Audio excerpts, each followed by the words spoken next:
Segunda parte do nosso Evangelho no Lar, estudo do texto Nascendo no Lótus, do Lama Padma Santen. O tópico de hoje é presença, êxtase e a oferenda a Samantabhadra. Aqui, antes de nós iniciarmos a leitura do texto propriamente, acho que seria interessante nós explorarmos um pouco o significado dessa figura que tem uma abrangência muito grande dentro do budismo e que é nomeada como Samantabhadra, né? Nos ensinamentos budistas, tibetanos em especial, né? Em todos eles, mas tibetanos em especial, Samantabhadra ele representa a nossa verdadeira natureza, a nossa natureza primordial. Então, se a gente colocar aqui numa linguagem espírita cristã, né? Samantabhadra seria aquilo que Jesus chama do reino divino dentro de nós, né? Ou seja, é todo esse potencial infinito que nós temos para o crescimento e o desenvolvimento de todas essas qualidades, né? Sobretudo as qualidades incomensuráveis da compaixão, da bondade amorosa, da alegria altruísta e da equanimidade. Sogyal Rinpoche, inclusive, que é um grande mestre tibetano, do budismo tibetano, diz que Samantabhadra, que em tibetano ele tem o nome de Kuntu Zangpo, representa a pureza primordial absoluta, nua, semelhante ao céu da natureza da nossa mente. Então vejam que Samantabhadra ele representa exatamente aquilo que na doutrina espírita nós chamamos de espírito, né? Quando Kardec diz que nós seres humanos somos constituídos de espírito, perispírito, que é o nosso corpo espiritual, e corpo físico, né?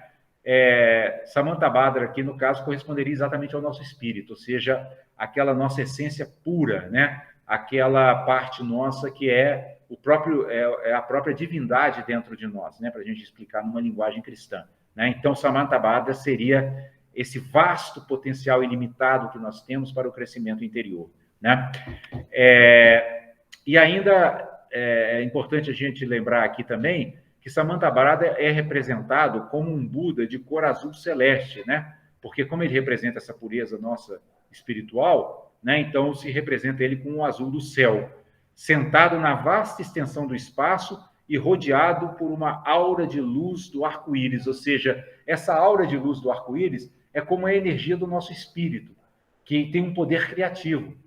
A gente cria as nossas circunstâncias, cria as circunstâncias da nossa vida exatamente por causa dessa energia que emana desse centro espiritual que é o cerne do o cerne mais íntimo do nosso ser, né? E que aqui é representado nessa figura budista pelo arco-íris, né? Então é como se fosse aquela luz branca pura do espírito que emana todo o colorido, né? do arco-íris, né, das mais variadas cores, ou seja, é como se fosse o nosso potencial criativo capaz de criar todas as circunstâncias da nossa vida. E é óbvio que se esse potencial criativo for usado com lucidez e sabedoria, nós vamos criar felicidade e paz. Se for usado com ignorância, vamos criar sofrimento e aflição, né? E ainda falando sobre Samantabhadra, né, se diz que ele está completamente, ele é representado, né, completamente nu, o que significa que ele não está manchado por qualquer traço de impureza ou de conceito.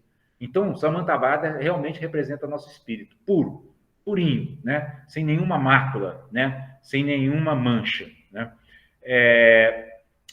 Seu nome em tibetano, Kutuzampo, e Samantabhadra em sânscrito, significa sempre bom, sempre bem, ou bondade imutável.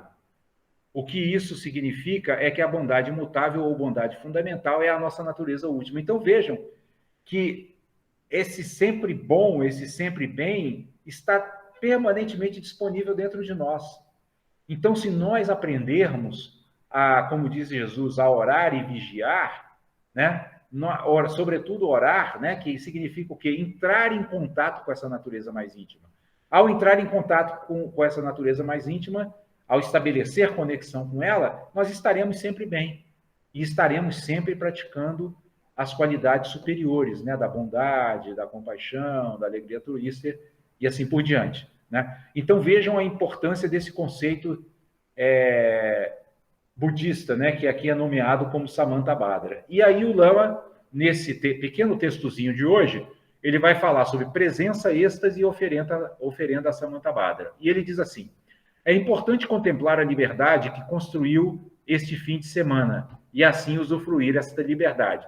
Vejam que quando ele fala este fim de semana, é porque esse texto ele se refere a um retiro oferecido pelo Lama na cidade de Araras, há muitos anos atrás, durante um final de semana.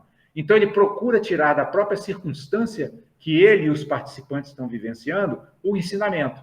Então, ele diz para que ele sugere aos participantes que contemplem aquela participação deles no retiro naquele final de semana como o usufruto dessa liberdade que nós temos de criar as circunstâncias da nossa vida. É como nós aqui hoje.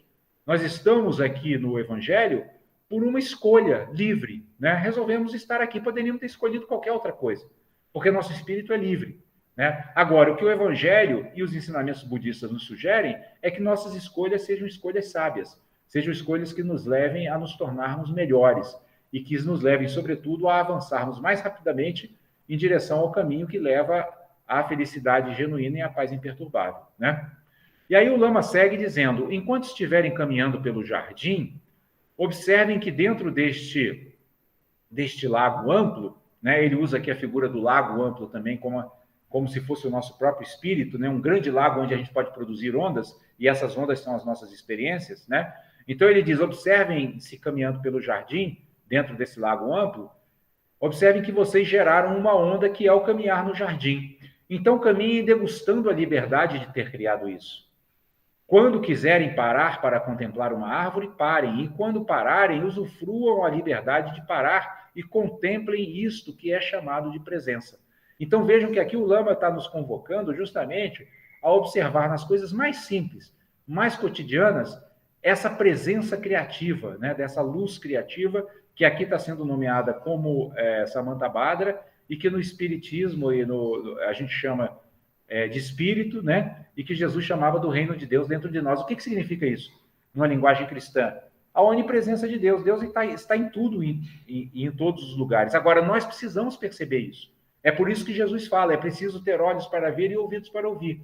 Né? Nós temos que criar a capacidade de perceber que em cada movimento nosso, seja um movimento de pensamento, de fala ou de ação corporal, Deus está presente. Essa liberdade de escolhermos o melhor ou o pior está sempre presente, né? E é por isso que Jesus fala que, além de orar, precisamos vigiar. Para quê? Para fazermos boas escolhas, para fazermos escolhas que nos façam avançar no caminho espiritual e que nos façam manter a conexão com essa essência espiritual mais íntima, para que estejamos sempre no estado de êxtase, que é a outra palavra que o Lama usa aqui, né? Presença, êxtase e oferenda a Samantabhadra, né? E aí o Lama segue dizendo: quando as coisas surgem, por exemplo, quando o retiro surge, outras coisas desaparecem, como se vocês estivessem em outro lugar. O retiro teria desaparecido.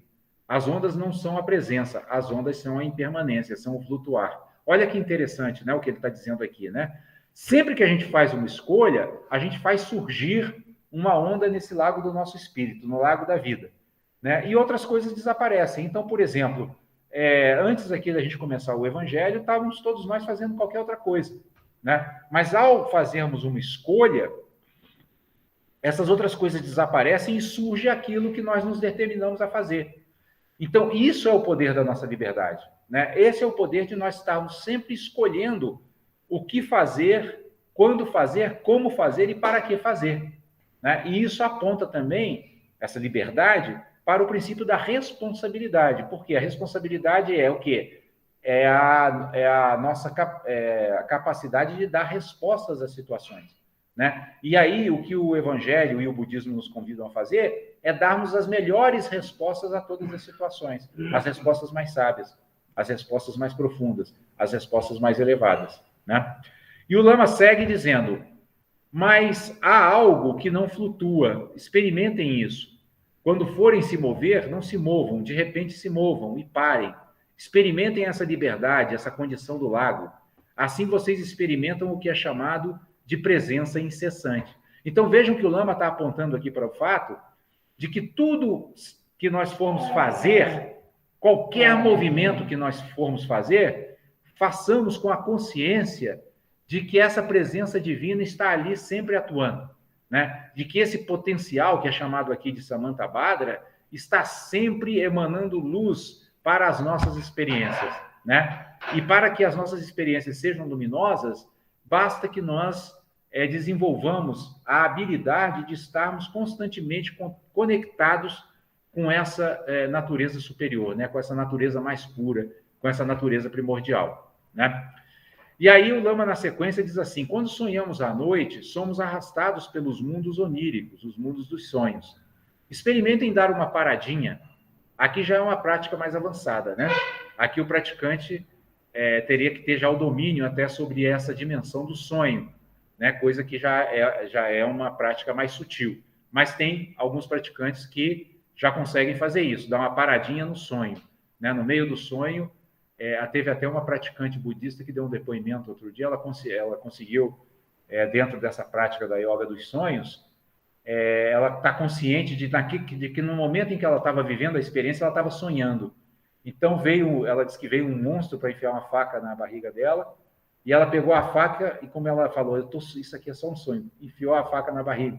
E aquilo, ela disse que foi uma experiência que a fez assim desenvolver um grau ainda mais elevado de lucidez, porque ela falou, ela confiou, né? Falou, isso aqui é só um sonho. Essa faca não vai me machucar porque isso é só um sonho. Esse monstro é só uma criação da minha mente. E pegou ela mesma a faca, no sonho, obviamente, né? E enfiou na sua própria barriga. Então, é isso que o Lama está falando aqui. Nós podemos desenvolver essa habilidade de, até nesse plano mais sutil, né? Temos a liberdade de intervir, temos a liberdade de mudar o rumo das coisas, né?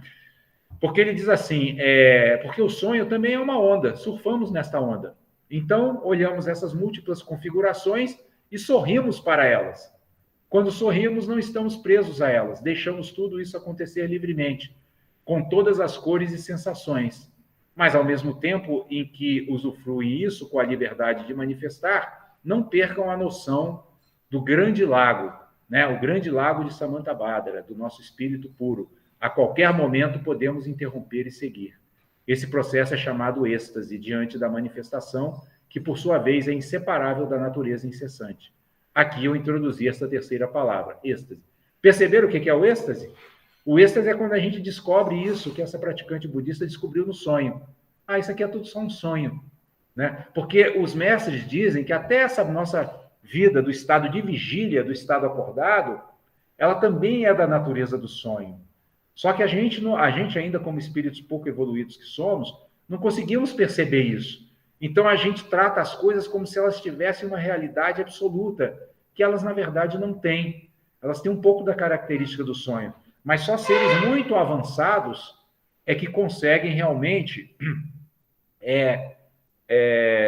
entender isso e assimilar profundamente isso, né? Vocês vejam que isso não a gente não precisa ir muito longe para perceber que até a nossa vida no estado de vigília, ela tem um pouco da característica do sonho.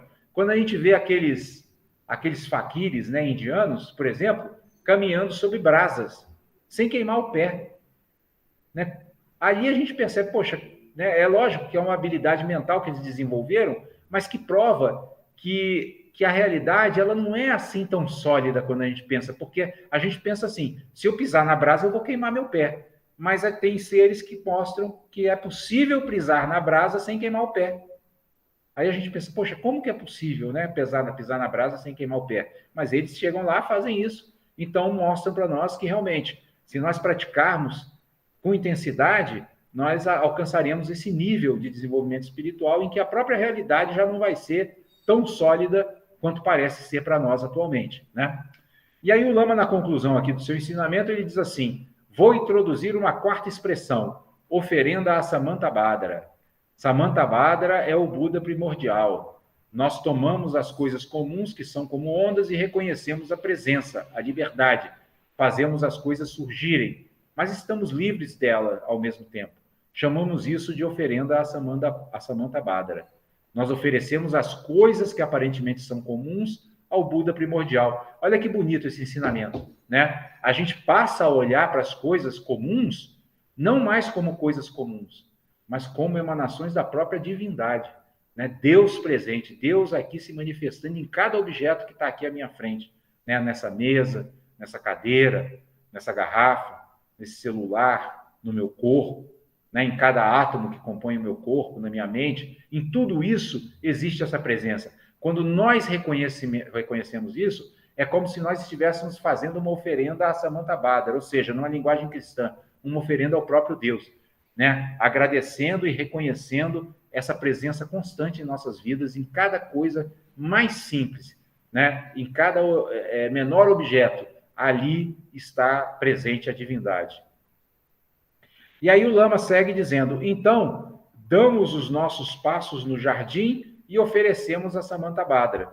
Isso é uma oferenda de lucidez, não é uma oferenda de coisas. Olhamos as coisas, as mentes, as diferentes configurações construídas e sorrimos para elas e oferecemos a Samantabhadra. Então, é um ensinamento muito belo, é um ensinamento muito bonito, né? Porque significa que nós podemos estar o tempo todo, 24 horas por dia, até nos sonhos, como diz o Lama, conectados com essa presença divina que se oferece a nós permanentemente, incessantemente. E aqui o Lama está nos convidando a que nós também nos ofereçamos a essa presença, né? A que nós façamos como Paulo, lá no caminho de Damasco, né? Paulo de Tarso, naquele caminho de Damasco, quando Jesus, depois já de crucificado, aparece para ele luminoso, né? E então Paulo de Tarso diz, Jesus diz a Paulo de Tarso, Paulo, Paulo, por que me persegues? E Paulo responde, Senhor, que queres que eu faça?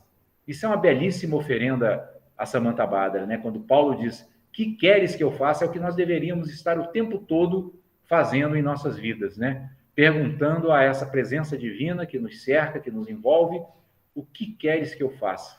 Né? O que o Senhor espera de nós? Né? O que o Mestre Jesus espera de nós? Se fizermos isso em cada circunstância da nossa vida, estaremos trazendo constantemente mais luz às nossas mentes e aos nossos corações e mais luz também a todo o mundo que nos cerca.